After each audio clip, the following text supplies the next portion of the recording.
Bonjour tout le monde, je suis ravie de vous retrouver pour cet épisode spécial autour des métiers du cinéma.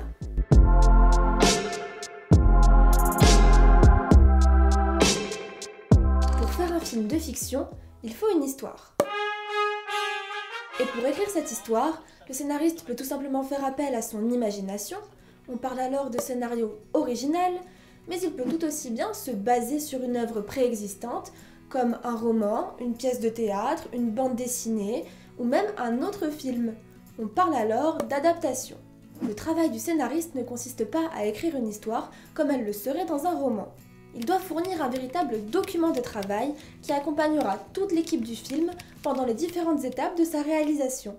La rédaction d'un scénario doit répondre à des règles strictes, qui indiquent si les séquences se déroulent de jour ou de nuit, en intérieur ou en extérieur, dans quel décor elles auront lieu, et également quels personnages joueront la scène.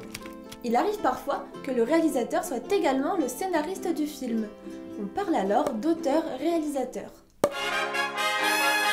On a parfois cette image un peu autoritaire du réalisateur sur un plateau de tournage qui en oublie même certaines règles élémentaires de politesse. Ça devient de pire en pire ce tournage. Mais rassurez-vous, c'est loin d'être toujours le cas. Le réalisateur, c'est un peu le chef d'orchestre du film. Il va fédérer ses équipes autour de ses intentions de réalisation. Moteur! Annonce! Pamela, un deuxième, un troisième, un cinquième, septième. Coupé! En d'autres termes, le réalisateur va donner au film son identité. Il va rassembler ses équipes autour de sa vision du film pour aboutir à une œuvre singulière. Mais faire un film, ça demande beaucoup d'argent. Et le réalisateur n'a pas forcément beaucoup d'argent. C'est là qu'intervient le producteur. Alors autant vous le dire tout de suite, le producteur n'est pas cette personne que vous imaginez assise derrière un grand bureau, un cigare à la bouche, en train de poser des gros sacs de billets sur la table. Son travail est un petit peu plus subtil que ça. Effectivement, le producteur va en partie aider à faire financer le film.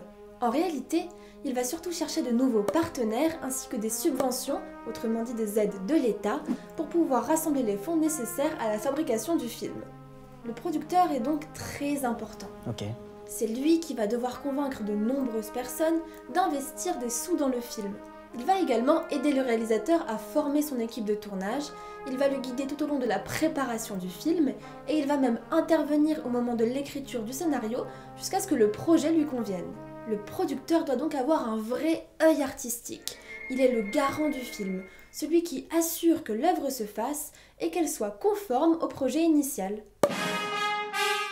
Pour écrire, on utilise de l'encre. Eh bien, au cinéma, on peut dire qu'on travaille avec la lumière. Le chef opérateur est en quelque sorte le sculpteur de cette lumière.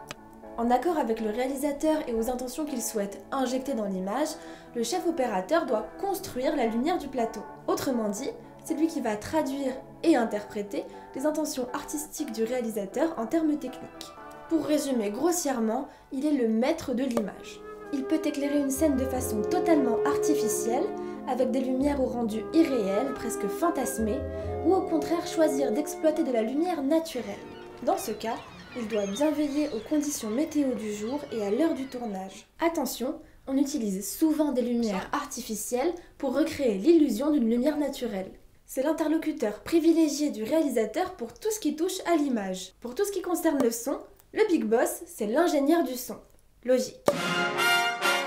Le travail du son est tout aussi important que celui de l'image. Un film, ça se consomme avec les yeux et les oreilles.